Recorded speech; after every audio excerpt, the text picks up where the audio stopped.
लाडली बहन पार्ट 2। मामा जी के जाने के बाद सुमित ने अंजलि को अकेले में बुलाकर उससे पूछा।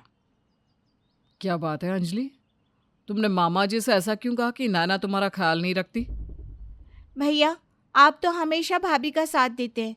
अब देखिए ना, मुझे लैपटॉप चाहिए था तो भाभी ने अपनी ज्वेलरी वाली फरमाइश आपके सामने रख दी।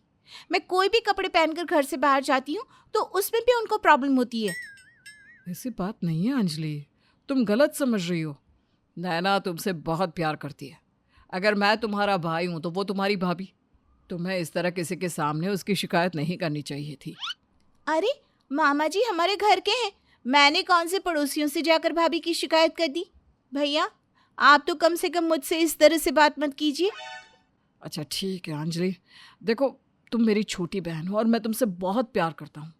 मैं बस ये चाहता हूँ कि तुम आगे से कभी ऐसी कोई गलती ना करो। ठीक है भैया, ध्यान रखूंगी। कुछ दिनों के बाद अंजलि सुमित और नैना के कमरे में आती है। वो उनसे कोई बात करना चाहती थी, लेकिन उसके चेहरे से लग रहा था जिससे शायद वो बात कह नहीं पा रही थी। क्या बात है अंजलि, इतनी परेशान क्यों लग रही हो? आपने भैया भाभी को नहीं बताओगी क्या? वो बात नहीं है भाभी, बात ही कुछ ऐसी है कि समझ में नहीं आ रहा आपसे कैसे कहूँ। क्या हुआ अंजलि, क्या बात है? कोई परेशानी है क्या? नहीं भैया, वो बात ये है भैया कि मेरी कॉलेज में एक राहुल नाम का लड़का पढ़ता है। वो मुझे बहुत पसंद है और मैं उससे शादी करना चाहती हूँ। अरे तो इसमें परेशान होने वाली क्या बात है? लेकिन बस इतना ज़रूर कहूँगी कि एक बार पहले हम राहुल से मिलना चाहते हैं। तुम्हारी भाभी ठीक कह रही है अंजलि, उस लड़के से एक बार तुम हमें मिलवाओ।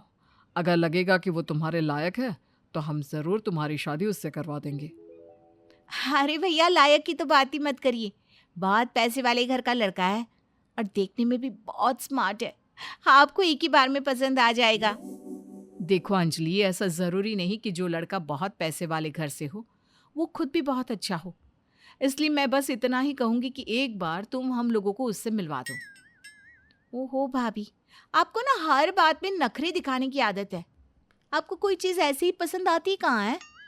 ऐसी बात नहीं है अंजलि, मैंने तुम्हें पहले भी समझाने की कोशिश की थी कि नैना तुम्हारे अच्छे के लिए कह रही है।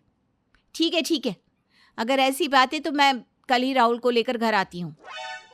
अगले दिन शाम के वक्त भैया, ये राहुल है। हम दोनों एक दूसरे को बहुत पसंद करते हैं। बताओ राहुल, तुम्हारी आने वाली ज़िंदगी को लेकर तुम्हारे क्या प्लान हैं? तुम कहीं जॉब करते हो या फिर अपने पापा का बिजनेस संभालने वाले हो? अभी इस बारे में मैंने कुछ सोचा नहीं है। जो होगा देखा जाएगा। लेकिन इस तरह से ज़िंदगी नहीं चलती। शादी के लिए तुम्हारा सेटल होना बहुत ज़रूरी है। ओहो भाभी, आप भी ना हर चीज में नखरे लगाती हो। राहुल कह रहा है ना वो कुछ ना कुछ कर लेगा, और वैसे भी उसे पैसों की कोई कमी तो है नहीं। देखो अंजलि, बात को समझने की कोशिश करो। इससे पहले कि हम तुम्हारी शादी की बात राहुल के साथ फाइनल करें, उसका खुद का कोई काम शुरू करना बहुत ज़रूरी है। अंजलि, तुमने मेरी इंसल्ट करने के लिए यहाँ बुलाया था क्या? अगर तुम्हें पता था कि तुम्हारी भाभी मुझे पसंद नहीं करने वाली है तो मुझे बुलाने की क्या जरूरत थी? ऐसी कोई बात नहीं है राहुल, मेरी बात समझने की कोशिश करो। तुम खुद ही देख लो अंजलि, ये किस तरह से बात कर रहा है। हमने इसकी कोई इंसल्ट नहीं की है। अगर हम इसे सही बात समझाने की कोशिश कर रहे हैं तो इसे सुननी चाहिए। अगर इसका बिहेवियर अभी ऐसा है तो सोचो शादी के बाद कैसा होगा। नैना ठीक कह रही है अंजलि, तुम बात समझने की कोशिश करो। जानते हो राहुल, भाभी को ना मुझसे बहुत प्रॉब्लम है। वो तो बस चाहती हैं कि किसी गरीब घर में मेरी शादी हो जाए ताकि उनको ज्यादा पैसे खर्च ना करने पड़े, और भैया का सारा पैसा सिर्फ उनको मजे उड़ाने के लिए मिल जाए। ये तुम किस तरह से बात कर रही हो अंजलि? नैना तुम्हारी भाभी है और किसी बाहर वाले के सामने इस तरह से बात करना अच्छी बात नहीं है। वो बाहर वाला नहीं है भैया, मैं उससे शादी करने वाली हूँ। तुम्हारी फैमिली में इतनी सारी प्रॉब्लम्स है, अगर मुझे पता होता तो मैं यहाँ कभी नहीं आता। फैमिली में कोई प्रॉब्लम नहीं है, प्रॉब्लम बस भाभी के साथ है। वो तो मुझे इस घर से निकलवाना चाहती है। इतना अच्छा लड़का मुझे कैसे मिल गया, इस बात से उन्हें बहुत प्रॉब्लम हो रही होगी।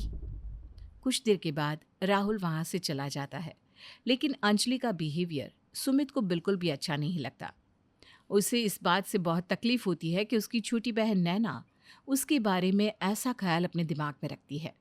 सुमित अंजलि को समझाने की बहुत कोशिश करता है, लेकिन उस दिन के बाद अंजलि नैना से बात तक करना बंद कर देती है और उसे हर बात में परेशान करना शुरू कर देती है।